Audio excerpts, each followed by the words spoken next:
Hey guys, my name is Danielle Ott, and I am presenting to you my Europe Mapping Project presentation today. So let's go ahead and just get started.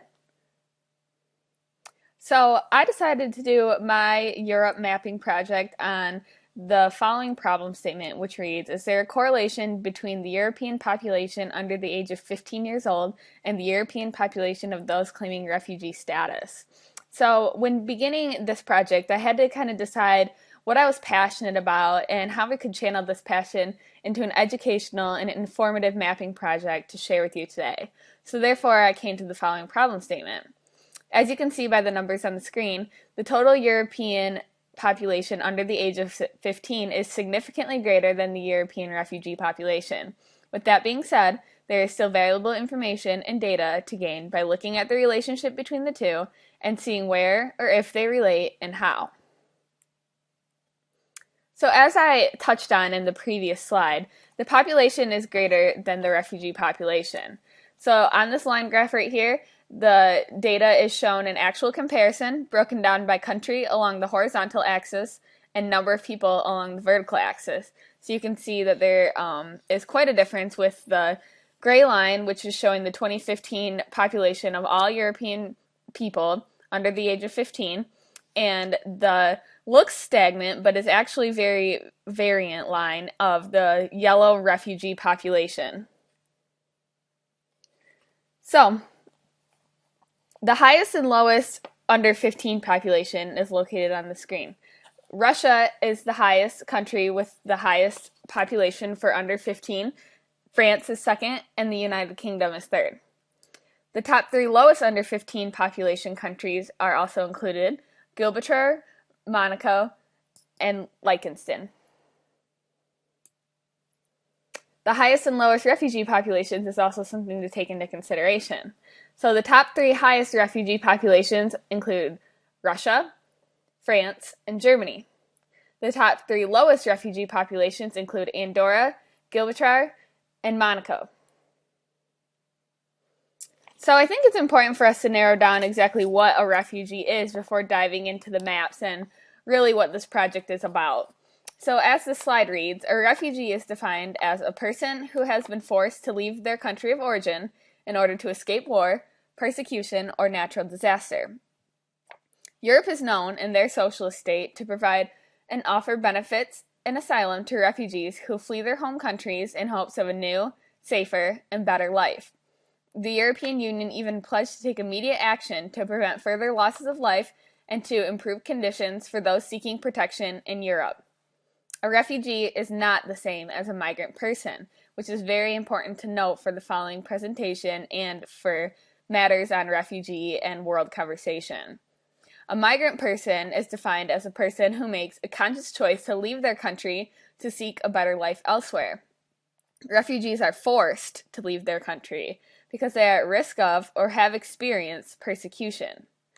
The concerns of refugees include human rights and safety. The concerns of migrants include economic advantage.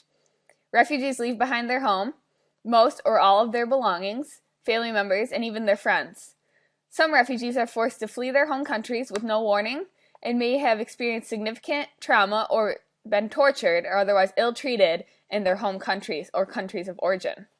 The journey to safety is fraught with hazard, and many refugees risk their lives in search of protection. Refugees cannot return to their home country until the situation that forced them to leave improves. So you can kind of see on this slide right here quite a jarring picture of what it looks like when refugees are fleeing their home country. So just tons of refugees packed into this boat that is going across the ocean, perhaps, just in hopes of a new, better, safer, and has to be just a better life than what they're leaving behind. So why is this important? Understanding the relationship between the youth population and the refugee population in Europe is important and definitely worth researching.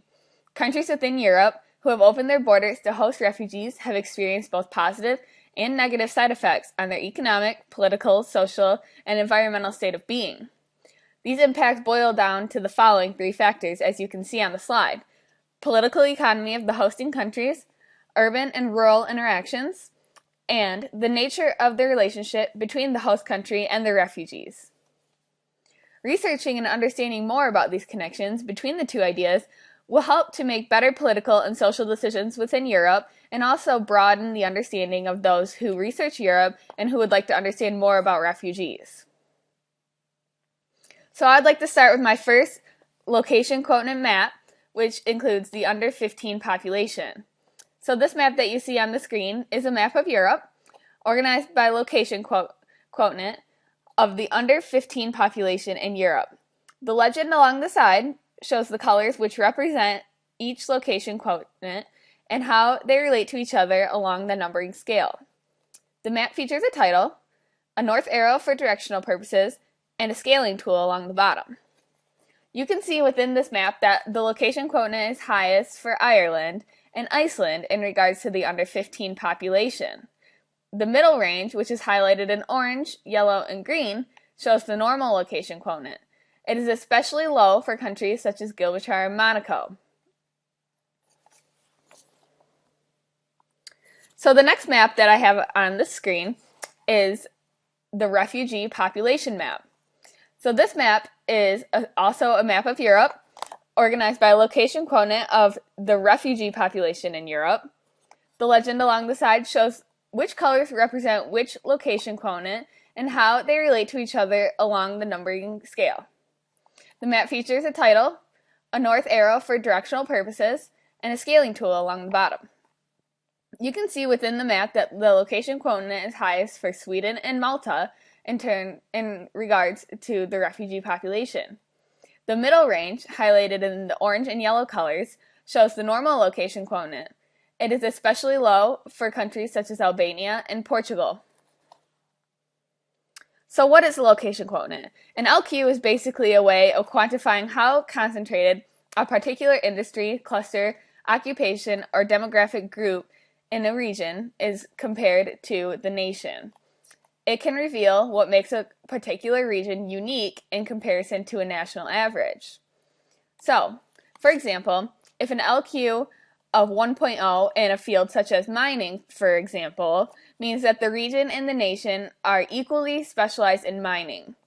A location coordinate of 2.8 would mean that the region has a higher concentration in mining than the nation itself.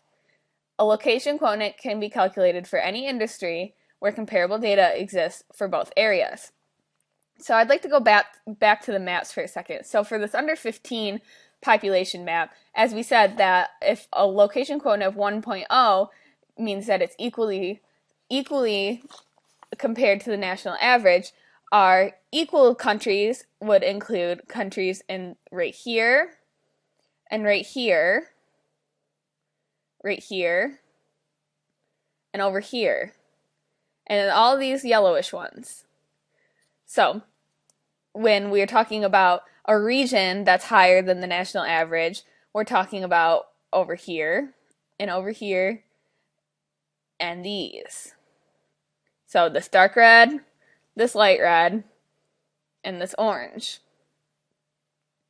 So for lower, we're talking the greenish color, and right here then this bluish color.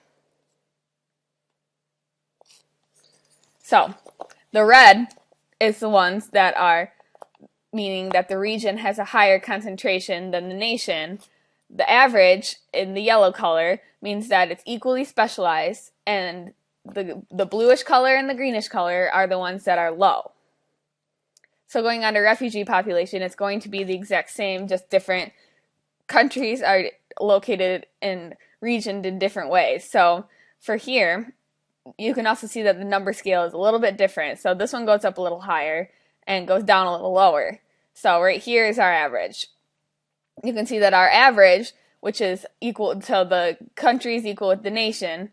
So we're looking right here and over here and this little guy right here.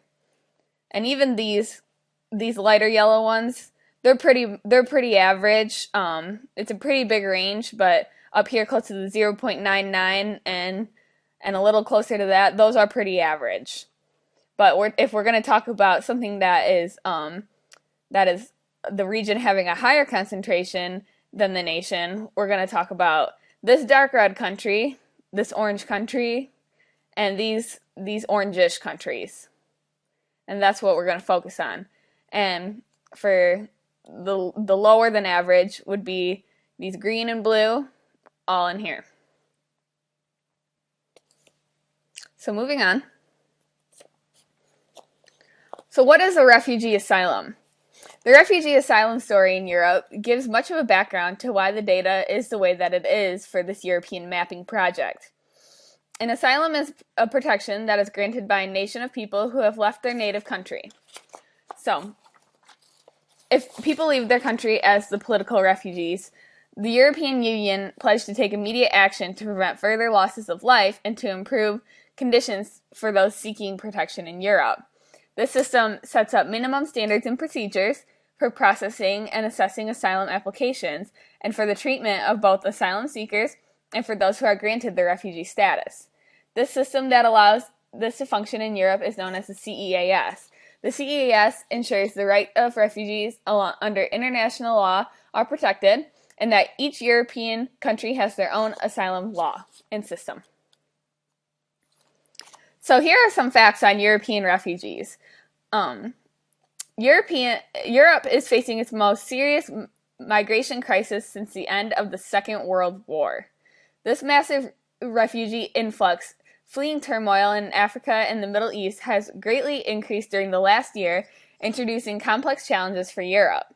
There are several reasons why migrants through the Mediterranean Sea have increased dramatically. This can include the post-Arab Spring, social instability, human rights violations, security problems, the fall of dictatorships in Libya and Tunisia, sub-Saharan issues, the ISIS advance in Syria, and the recent proxy war in Yemen. At least 1.5 million people are expected to reach the European shores before the end of 2015, and which actually happened. The current surge is rapidly becoming very large and very, very impactful on the population of the Europe countries. So on the screen is the major routes that the refugees take to go to Europe. So you can see on this map, follows the Eastern Land Route, the West Balkan Route, the Eastern Mediterranean Route, the Central Mediterranean Route, the West African Route, and the Western Mediterranean Route. So the 6 main routes that are highlighted are the most common ways, but the ways also can include land, boat, through the treachery of Africa, and even through some unknown means that are unknown to researchers and historians alike. So it is important to note that the European refugee crisis is not only important to me, but also to many Europeans. Within the socialist country, the young under 15 population considers human rights to be almost equally as important as they do technology and a modern workday style. Being of the millennial generation, young Europeans are very considerate and passionate about refugees and basic humanitarian rights.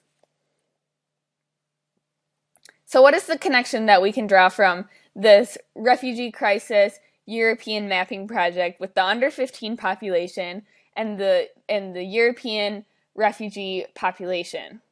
So there's definitely a solid connection between the young European population and the refugee population in Europe. More than half of the refugees around the world are children and suffer circumstances that we cannot comprehend in order just to call safety home. Europe is socially responsible for ensuring the safety and security of their refugees. It's very easy to see that there is a correlation here and that we are doing something about it within the European culture. There's a solid and clear correlation between the European youth population and the European refugee population. And it is evident from the maps that show spatial clustering of the data as well as the numbers and the facts around both sets of data. Thank you for your time today, and I hope you know a little bit more about the European youth and how they correlate with the European refugee population.